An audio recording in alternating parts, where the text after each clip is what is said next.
Joining me today, I have the amazing woman herself who started and continues to help out with the Joy Smith Foundation here in Winnipeg and across Canada. Joy Smith, thank you for joining us on the Day for Freedom. I'm honored to be here. I would love to know, to start off, what is the Joy Smith Foundation doing right now? Well, we've grown all across Canada, and we had a See the Signs initiative all across Canada, and that See the Signs had 300 million hits. And so it produced a lot of survivors who contacted us because we have offices in many cities across Canada now.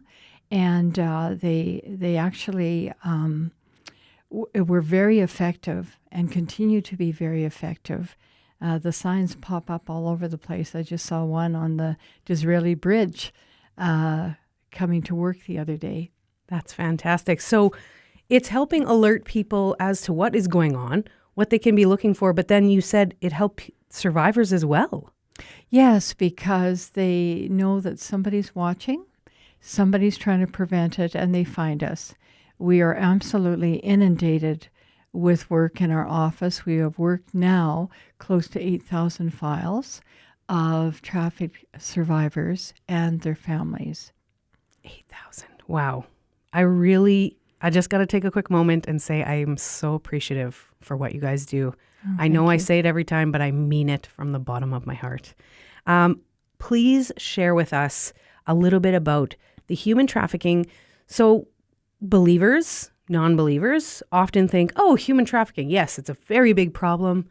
It's somewhere out there, but it's happening every day in Manitoba. Could you talk a little bit more about that? It is happening every day all across Canada, and traffickers move their victims from Manitoba into other provinces as well as across the U.S. border. My daughter, Janet Campbell, just came back a few months ago. We were the only organization that was asked to accompany the American ambassador into seeing all the human trafficking safe houses and what they do all across the U.S. and to give them advice as to what we're doing. We have a symbiotic relationship between the U.S. and Canada. And having said that, we also do an awful lot to go to schools, go to churches, go to social community places to talk about human trafficking. We work very closely with RCMP and the Winnipeg Police, as well as police forces across Canada. In fact, my daughter Janet walked into a police force in Ontario 2 weeks ago, and there was my letter that I had written to them. Wow. Years ago, they framed it. So they're still working on the human trafficking issue, and that makes me feel so good. And recently at a conference I was at 2 days ago, well, seems like 2 days ago, I guess it was, 2 days ago, here in Winnipeg, one young cop came up to me from Kenora and said, you helped my mom, and my mom knows you, and now I'm in charge of the human trafficking unit in Kenora. So he and another police officer. So we do the real thing. Like, a lot of people talk about it, they write about it, they, pontificate about it.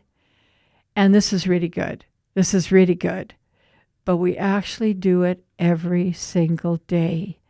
And, it's a hard row to hoe, because when you have a survivor and we put them through first of all, the prevention program is foremost in our agenda, but we do the intervention program. And so we teach them about why they're acting the way they do, because it's funny, kids and young adults will be back at their homes and they act and think differently. And so initially the family is really welcoming them back until they find out that they have potty mouth and they stay up late and they just go out whenever they want to. And what has happened to them is they have to be rewired. So their brain pathways have actually changed. And that's part of our intervention program, to talk not only to the survivor, but to the whole family about what to expect and how to help their loved one recover from the terrible ordeal they've been through. Because every survivor has PTSD, they have trauma-related behaviors like I just described, and they also have Stockholm Syndrome. And Stockholm Syndrome is when they'll go back to their trafficker because they feel so isolated, no one will accept them. Last Thanksgiving, we had one traffic victim who called us up and said, I know you've helped me a lot, and this sounds crazy, but she said, I'm so lonely, and I think I'm going to go back to my trafficker because the girls are there, and at least I have sisters, at least someone to talk to, even though it's quite abusive there. And we persuaded her not to do that. We had another traffic victim who came to us and said she was a woman, but she wanted to change to be a man. And so we had a wee chat with her, and we asked her why. And she said because as a woman, she'd been so abused. She's been raped repeatedly and intimidated by traffickers. And she thought if she changed to be a man, her life might be easier. So we took her under our wing, and now she's changed her mind about that. But, there's reasons why all this evil persists all the time. Our foundation is based on our faith. We're all Christians. We love the Lord. We work with a lot of non-Christians. But it's kind of sad sometimes when you go into a Christian community and they're not involved until their kid gets trafficked. And we put together a prayer.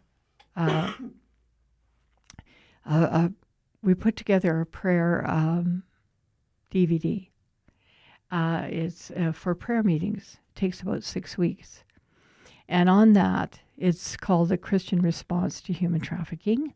And we've given it away for free. But on that particular DVD is a trafficker who grew up in a Christian home, a survivor who grew up in a Christian home, and a John who grew up in a Christian home.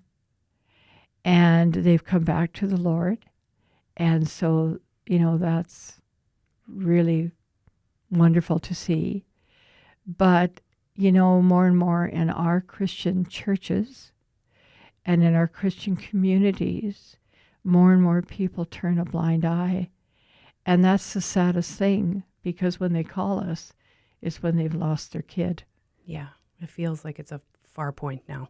And it changes the whole family. Yeah, for sure. I would love for you to expand a little bit on, I know that you've said this, you say it in your commercials, it sounds shocking. How can you say, Mrs. Smith, that human trafficking happens 1 kilometer from us right now? Because it does.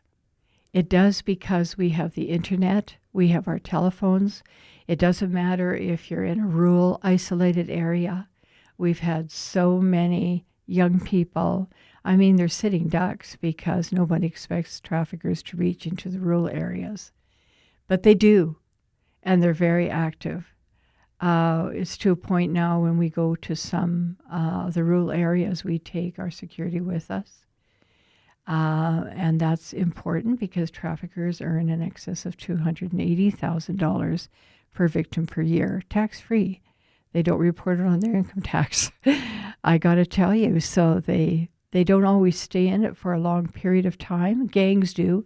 Every gang traffics. Every gang does. And they traffic boys and girls. And there's more and more boys, that are committing suicide because they've got caught on the internet and they send nude pictures and their families don't know about it. Nobody knows about it. But they're so embarrassed, and it's just they get blackmailed by the traffickers, and it's just too much for them.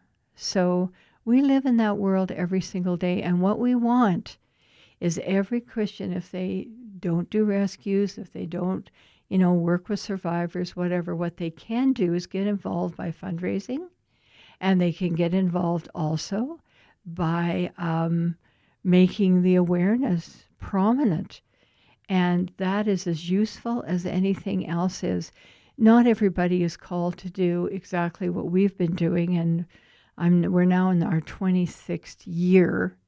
That's why we have that many survivors. But we encourage everybody out there to contact our office, and it's on the internet. But I know no one can remember telephone numbers that you say over the radio. But if you get on, it's 691-2455. If anyone caught that, but just call or email us.